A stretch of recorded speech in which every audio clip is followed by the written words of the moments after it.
100%-ով ձեր գույքահարկը այլևս թանկացած է։ Իշխանությունը գույքահարկի հիմքով էթնիկ զտում է իրականացնում Երևանի կենտրոնում, հայտարարում են Լուսավոր Հայաստան կուսակցության ներկայացուցիչները, հիշեցնում, որ այս տարվանից գույքահարկը բարձրացել է 100%-ով։ Պատկերացնենք, այս շենքում ինչ որ մեկը բնակվում է, ով որ իր բնակարանը ժառանգել է իր ծնողներից։ Ծնողները խորհրդային միության ժամանակ օրինակ եղել են մտավորականներ։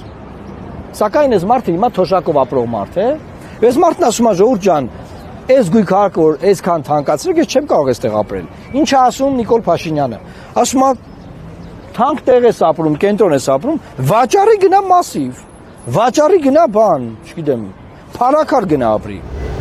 Ում համար են տեղազատում Երևանի կենտրոնում, լուսավոր հայաստանցիներին անհանգստացնող հարց է։ Եվրոպական հարկեր հայկական աշխատավարձերով։ Լուսավոր հայաստանցիները բացատրում են, թե ինչ մեխանիզմով է Փաշինյանի իշխանությունը գույքահարկի տեսքով մտնում քաղաքացու գրպանը։ Հարկի չափը հաշվարկվում է անշարժ գույքի արհեստականորեն ուռճացված գներից,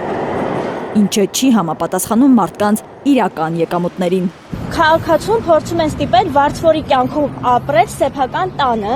Լուսավոր Հայաստանը հորդորում է ՀՀ քաղաքացուն հունիսի 7-ին քվեարկության օրը հստակ դիրքորոշում հայտնել թանկացումների դեմ։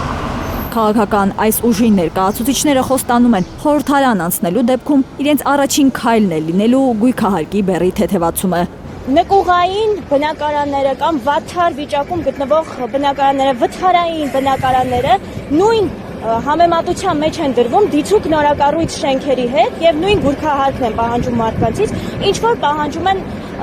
մնացածից։ Լուսավոր հայաստանցիները կարծում են, որ ՔՊ-ն գույքահարկի թանկացումը պատահական չէ հենց Երևանի կենտրոնից սկսել։ Ըստ ԼՀԿ-ի Փաշինյանի իշխանությունը նպատակ է դրել Հայաստանի սիրտը մաքրել մտավորականների սերուցքից։